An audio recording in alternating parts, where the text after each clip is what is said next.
हमारे साथ यहाँ आए हुए बिहार सरकार के माननीय जल संसाधन मंत्री श्री विजय कुमार चौधरी जी,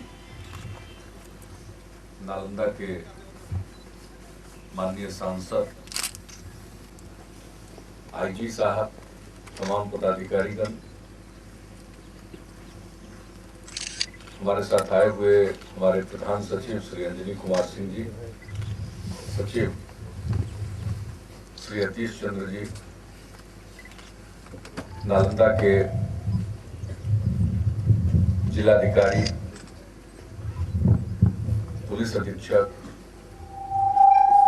पटना के डीआईजी,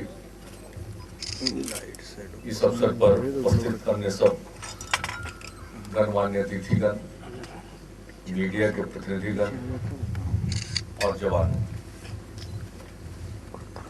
मुझे आपके बीच आकर बेहद खुशी हो रही है। इस ट्रेनिंग सेंटर के निर्माण के लिए हम लोगों ने काफी कोशिश की और मुझे खुशी है कि सीआरपीएफ ने अपना रिक्रूट ट्रेनिंग सेंटर यहाँ चालू किया। बीच में तो मुझे एक बार लगने लगा था कि पता नहीं ये कब यहाँ काम प्रारंभ होगा, प्रशिक्षण का कार्य शुरू होगा, लेकिन मुझे खुशी है कि प्रशिक्षण का कार्य प्रारंभ हो गया। यहाँ की स्थिति को देखने के लिए मैं आया कि मैं देखूं कि कितना निर्माण कार्य चल रहा है और क्या होना चाहिए, किसी प्रकार की दिक्कत है, कोई सहयोग की जरूरत है। मैं तो बराबर आया करता हूं, अनेक नई जगहें जो राजगीर के आसपास विकसित हो रही हैं या राजगीर में विकसित हो रही हैं, उनको कई बार निरीक्षण करने का अवसर मिलता है, लेकिन सीआरपीएफ कैंप के निरीक्षण की इच्छा थी, लेकिन मैंने सोचा कि इसको इत्मीनान से हम देखें और जब सचमुच प्रशिक्षण का कार्य शुरू हो जाए तब। इस केंद्र के साथ हमारी भावनाएं भी जुड़ गई। इस केंद्र के लिए जमीन उपलब्ध कराना और वो भी वन क्षेत्र घोषित हो, वह जमीन उपलब्ध कराना, आप देख सकते हैं कितनी सुंदर जगह है। राजगीर के पहाड़ के ठीक नीचे जमीन उपलब्ध कराना और ये आपके ट्रेनिंग के लिए भी बहुत ही स्वाभाविक जगह जैसा है। लेकिन समस्या तो थी कि चूंकि वन क्षेत्र था तो फिर इसकी अनुमति लेनी पड़ती है और अनुमति की एक शर्त होती है कि इतनी ही जगह वन क्षेत्र विकसित करने के लिए सरकार उपलब्ध कराएगी। तो यहाँ पर जमीन देने के लिए दुगने जमीन का इंतजाम करना पड़ा। अन्य अगर किसी और जगह पर होता जो वन क्षेत्र नहीं होता तो जितनी जमीन की जरूरत है उतनी ही जमीन की का इंतजाम करना पड़ता। यहाँ इस जगह पर जितने जमीन की आवश्यकता थी उसका इंतजाम करने के लिए इतनी ही जमीन नालंदा जिले के 4-5 गांव में जो सरकारी जमीन थी उसको वन क्षेत्र में और वृक्षारोपण के लिए निर्धारित करना पड़ा और उसे देना पड़ा। तो इसलिए ये केंद्र चले, विकसित हो, खूब तरक्की करे और पूरे तौर पर जिसको कहते हैं पूर्ण रूप में ये अपना काम करे, ये हम लोगों की इच्छा है, ये हमारी इच्छा है। तो इसी कारण और यहाँ आकर जिस प्रकार का प्रशिक्षण दिया जा रहा है, उच्च कोटि का प्रशिक्षण, वह कहीं अपने हिसाब से कुछ ही आपने कर्तव्य दिखाए, लेकिन सचमुच ये खुशी की बात है कि हमारे जवानों को कठिन परिस्थितियों का मुकाबला करने के लिए जिस प्रकार से ट्रेनिंग दी जाती है वो सचमुच सराहनीय है। और अभी कुछ हमारे बिहार के ट्रेनर्स को यहाँ ट्रेनिंग दी गई।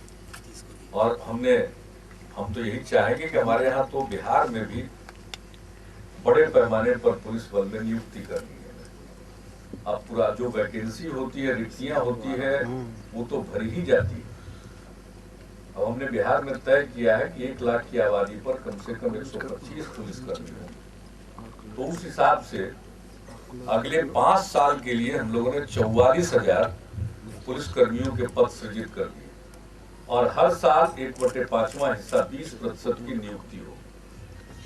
तो जब उनकी नियुक्ति हो जाएगी तो प्रशिक्षण की समस्या, बिहार का जब पुनर्गठन हो गया और झारखंड इससे अलग हो गया तो पुलिस के प्रशिक्षण केंद्र जो भी थे, एक को छोड़कर नाथनगर, वो सब चले गए झारखंड इलाके में।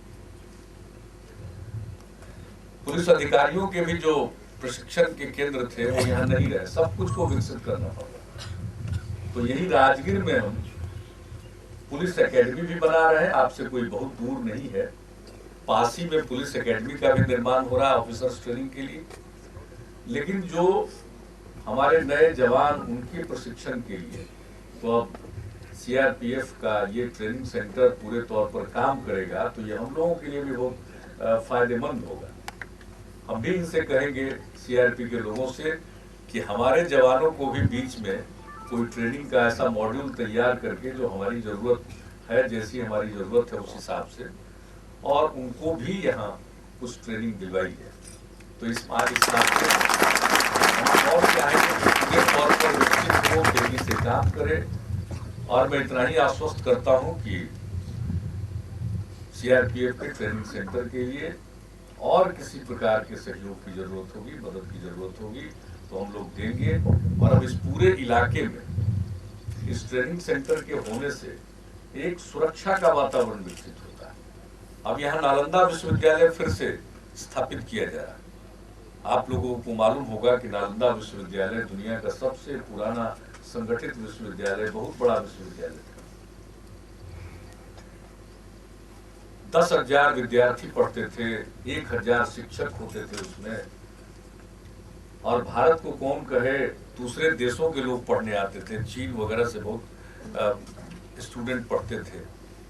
तो वो एक नालंदा विश्वविद्यालय था, वो ध्वस्त हो गया, फिर से उसको स्थापित करने की कोशिश हो रही। और ये भी अंतर्राष्ट्रीय स्तर का विश्वविद्यालय, तो उसमें भी अब तय हुआ है कि 2 साल के अंदर पढ़ाई वहां भी प्रारंभ होगी। तो ये उस पूरे इलाके में ट्रेनिंग सेंटर है, पुलिस एकेडमी है, नालंदा विश्वविद्यालय है, और ज्यादा दूर नहीं है। जबकि यहाँ डिफेंस का भी स्टैब्लिशमेंट हो चुका है। अब कुछ प्लांट मशीनरी, अब उनका बाकी सिविल वर्क हो चुका है, ऑर्डिनेंस फैक्ट्री, और उन्नत किस्म के यहाँ शस्त्र और गोले बनाए जाएंगे। तो इसकी योजना, तो इस पूरे इलाके में तो पहले ही से राजगीर प्रसिद्ध जगह है, इसकी ख्याति अंतर्राष्ट्रीय स्तर पर। और राजगीर में सब चीजें हैं। आप देखिए, पहाड़ है, जंगल है, गर्म पानी का झरना है, स्वास्थ्य के लिए भी, लोग धर्म में जिनकी आस्था है उस दृष्टिकोण से भी, अब विभिन्न धर्मों का संगम है। यहाँ भगवान बुद्ध ने उपदेश दिया गिद्धकूट पर्वत पर, भगवान बुद्ध से जुड़ा हुआ वेणु वन, उसमें वो प्रवास करते थे। भगवान महावीर के विचरण की जगह है। सारे पहाड़ियों पर देखिएगा जैन मंदिर बने हुए, तो भगवान बुद्ध का, भगवान महावीर का। और यहाँ मलमास का मेला लगता है। हिंदू लोगों में ये मान्यता है कि साहब 33 करोड़ देवी देवता सब उस समय यहीं इकट्ठा हो जाते। तो अभी हाल में मलमास का मेला भी लगा था। और फिर इस्लाम धर्मावलंबियों के लिए भी अब मखदूम साहब का तप यही हुआ। गुरु नानक यहाँ आए थे राजगीर में। तो राजगीर एक अद्भुत जगह है, धर्म के दृष्टिकोण से, संस्कृति के दृष्टिकोण से, इतिहास के दृष्टिकोण से। पुराने मगध साम्राज्य की राजधानी रही। अगर आप महाभारत काल में जाइएगा तो जरासंध, महाबली जरासंध की राजधानी थी। फिर उसके बाद इतिहास के पन्नों को उलटिएगा तो पाइएगा कि ये बिंबिसार की जगह, अजातशत्रु की जगह। और फिर अजातशत्रु के समय यहाँ से राजधानी पाटलिपुत्र की ओर गया, तो राजगीर तो ऐतिहासिक जगह है, सांस्कृतिक जगह है, धार्मिक जगह है, पर्यावरण के दृष्टिकोण से महत्वपूर्ण जगह है, स्वास्थ्य के दृष्टिकोण से बहुत अच्छी जगह है। पहले जब दवाइयाँ विकसित बहुत नहीं हुई थी तो जो लोग बीमार पड़ते थे, बहुत अस्वस्थ होते थे, वो आकर राजगीर में रहते थे महीना दिन। और ये जो कुंड का पानी है, इसी पानी में भोजन बनाते थे और वही पानी पीते थे, सब बीमारी भाग जाती थी। और ये जो पहाड़ियों को आप देख रहे हैं, बड़ी पुरानी पहाड़ी है। हिमालय तो के बारे में कहा जाता है 50 लाख साल पुराना, लेकिन इन पहाड़ियों की आयु के बारे में अनुमान है कि 3 करोड़ साल से लेकर 18 करोड़ साल के बीच में कुछ भी हो सकती है। तो ऐसी ऐतिहासिक जगह, पुरानी जगह पर आप हैं। मैं आप सबको शुभकामना देता हूं और आईजी साहब और इनके अधिकारियों को, सबको मैं शुभकामना देता हूं। और आप सब लोगों के माध्यम से पुनः एक बार आपको और किसी भी तरह का सहयोग, मदद राज्य सरकार की तरफ से चाहिए, वो जरूर उपलब्ध होगा। इन्हीं शब्दों के साथ मैं आप सबको